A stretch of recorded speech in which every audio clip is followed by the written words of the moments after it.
All right, we're here with Therefore Tomorrow lead singer Micah. How are you doing? I'm great. Great. We're in LA, and you guys played Anaheim last night. We did that. On to the next one. Here's LA. It was great.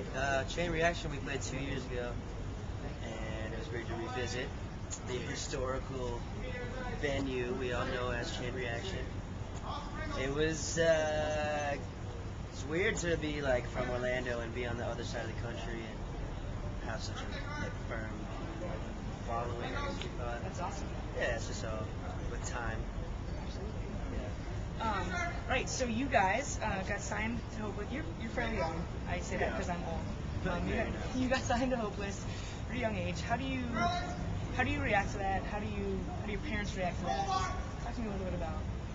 Oh, when we signed, we just laid back and no, I was kidding.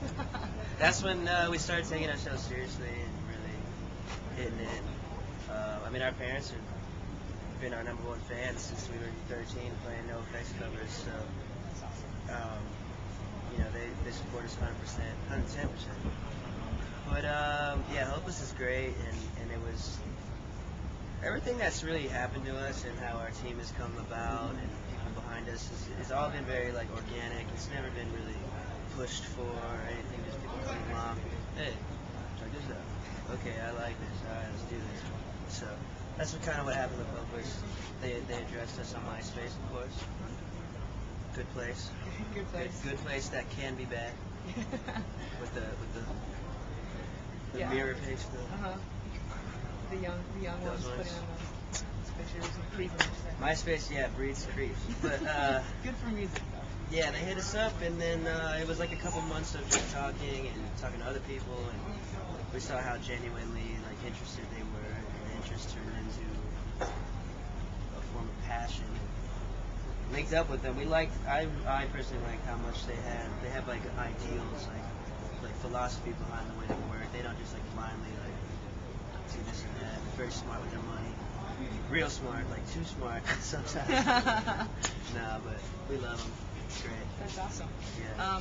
I think that they're probably helping you out a little bit. You guys won an MTV Music Awards last year for Breakout Artist of the Year. Yeah.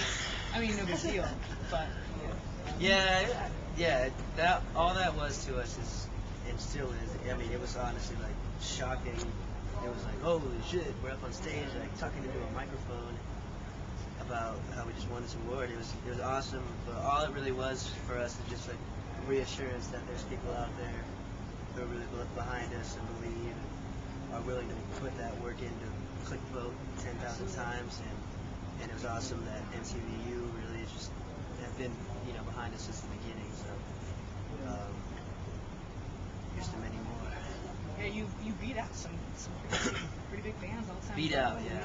We the Kings, that's pretty cool. Does that make Yeah, you that's feel- right, boys. I mean, if you take that seriously and like let it go to your head, then you're fucking retarded. So those are our guys. And honestly, we feel undeserving.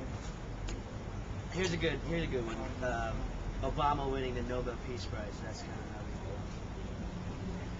Undeserving, but humbled. Absolutely. Humbled. Totally. That makes perfect sense. Yeah. You were also in AP Magazine's 100 Bands to Watch. Yeah. Did you take out that episode? Episode. What do you call it? God, I'm so bad with magazines. Do you have it? Do you have that issue? Thank you. Do you have the issue? Do you save it? Again, do you just kind of say no? That's just another stepping stone. Yeah, I mean, it's cool. Like stuff like that is always like great, and anything that we see. I don't know. A lot of stuff has been happening like that lately, so it's been like, oh wow, that's it. Oh, we're on that commercial. Like, what the hell? So I mean, we're not gonna sit there and like, oh, how did this happen? Like, oh my God, we're like getting big. Like, it's great. It's awesome to see people on our side and just do the next thing. Do you get people, you know, maybe from your childhood or people you haven't heard from in a while, kind of creeping out of the woodwork? And trying to hang out now. Yeah. Yeah. I mean, surprisingly, like when we go home, it's not like we make it known that we're just like chill and like same old dudes and real people. So when we go home, it's not like anything crazy. It's just like, oh, Mike, what's up? You guys are childhood friends? Yeah, well, me and Chris played Pop Warner football together when we were like fifth grade. Nice. That's how we met, and then he started jamming with Jay and this other kid, and then they called me up because I've been playing guitar since I was 6, and they knew that, and then I stumbled my way up to a microphone and started trying to sing, and it's just happened like that. And Christian came in like 4.5 years ago, so You guys get along pretty well. no, yeah. I mean, it's past the point of friendship. It's like, you know what that person's thinking when you're in this room where it's silent. You don't have to like have awkward. Silence in a room with us is not awkward. It's just it's inevitable. You know, it's like we're just like brothers, I guess. You know, more than friends. Oh yeah, I mean, something would be terribly wrong with us if we didn't make it. What was the last fight you got in? It was the other night when I slammed Jay's head into the. No. I don't know. Most of our fights are just like. They're always like worked around. It's not like anything super confrontational. It's just like, dude, you're fucking gay, dude. You are. No. And then you just keep going. Forget about it. That's a good way to do it. Yeah. You've been on tour with a lot of different bands, some Amberlin, Cartel, All Time Low, some of the bigger name bands. What's the best advice, kind of a veteran band, if you will, has ever given you?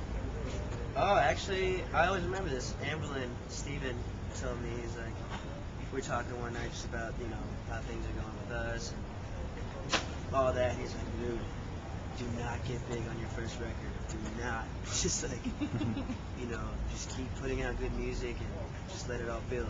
Don't get big off your first record. And I remember that because, I mean, you see how these bands come out with like an EP, get signed, and then put out a record, and, you know, tons of 14-year-olds love it all around the world, so they buy it up and then they get on radio and do that thing, and then when they release their next single, everybody's disappointed because it's not as radio as the, I don't know, it's just, it's the same old formula. Everybody, you know, second record just flops. But Awesome. we're gonna try to prevent that Yes. by not caring about expectations and just doing what we do. That's all we've done. Fabulous. Yeah. What was the first record that you ever bought? Metallica, Black Album when I was 6 years old. Very nice. Very nice. My own money. That's awesome. Yeah. And if you weren't here on tour right now, here at home, what would you be doing? Probably in my garage. I have a little project home studio in my garage. Probably in there either making some kind of ridiculous joke rap song about raping little boys or something, or making actual, like I do produce rap and hip hop and R&B like too, so probably doing something like that, or playing guitar, or at a club, popping bottles. I don't know.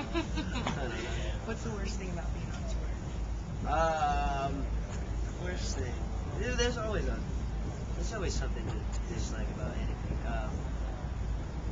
I guess just being away from stability and always having to move. The worst is getting sick on tour.